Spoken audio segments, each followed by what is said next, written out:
how to lacrosse. This is a sport that a lot of people don't know. It's really came up within recent years, but some people might know what lacrosse is, but they don't know how to play it. So in this demonstration, I'll be showing you how to play lacrosse and become a pro at lacrosse. And in this speech, we'll go over how to pass and catch, how to shoot, how to dodge, how to play defense, and some of the rules so you too can become a pro at lacrosse. First things first, we're going to do passing and catching. In this, you're going to act like you're on a surfboard, and in this, you're going to transfer your weight forward when you make the pass, and when you receive the pass, you're going to transfer it back. So for this, I'll show you a demonstration. I'm going forward, and now when I receive the pass, come back. Simple as that. Now make sure your eyes are always on the ball, and when you do catch it, you carry it like an egg so it doesn't break.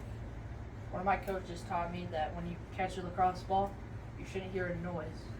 That's when you carry it back, and the only thing it hits is the mesh, not the plastic.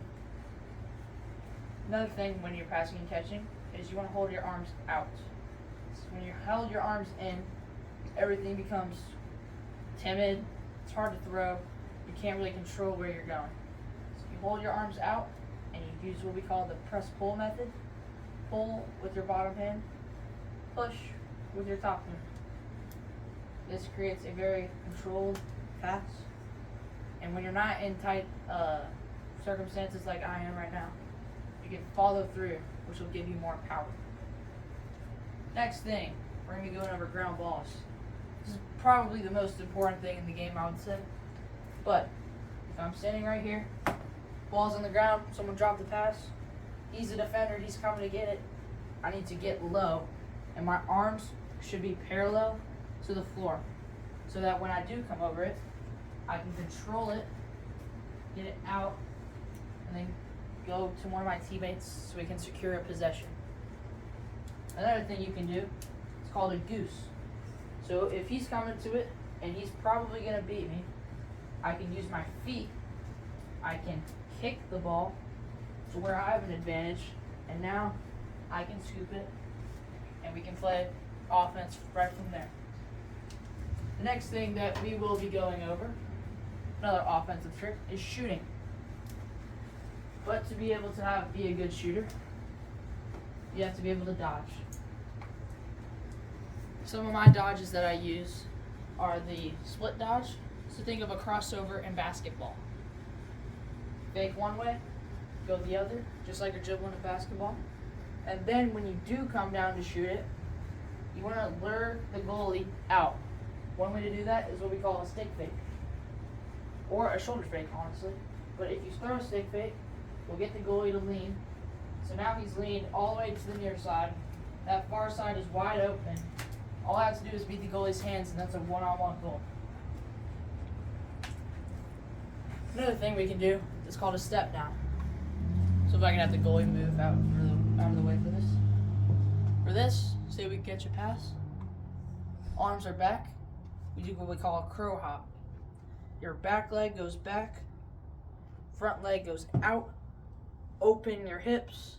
Transfer all of that weight to the front leg. And follow through. I missed the goal because I'm not very good, but hold on. Okay, we'll do that one more time. Crow hop, step in, out, hips are open, and we follow through.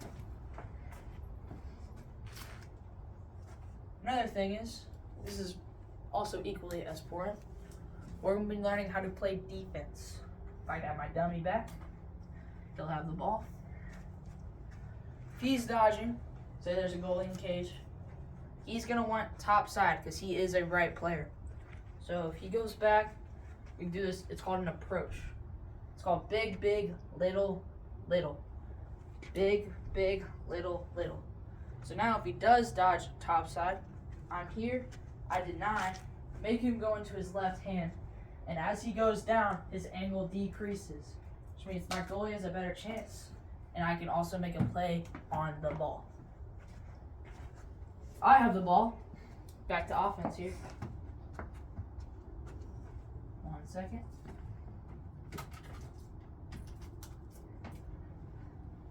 If I have the ball and I see him do this approach and he denies topside, one thing I can do is also another split. But instead, I take a big step this way and then I split back. Now the defense is trembling. They don't really know what I'm doing. I can get into them, get around, and finish.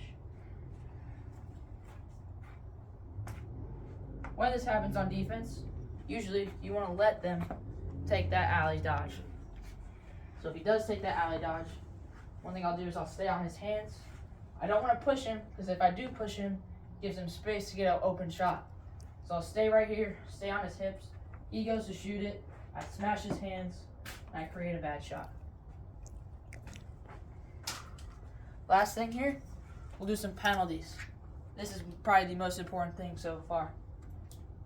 If I have the ball and he is a defender, most of these happen on defense, it's called a slash. So if he starts almost what we call a baseball hack, he starts whacking like this, or if he does it one-handed like in high school, and he doesn't hit the stick, immediate flag. 1 minute, releasable on a goal. This creates a man-up opportunity for the offense, which if you have a really good offense, it's a high likelihood that you score, which is a game changer. Another thing, this is not as frequently called in high school, but it's a cross check. In lacrosse in general, you're supposed to, you can have the ball real quick. You're supposed to get into the guy while your arms are not extended and then push. A cross check is when someone runs at you and instead of letting them come to you, you hit them like that. You can't extend your arms until contact is made. Another thing, these are fouls. These result in possession changes, but they are not penalties.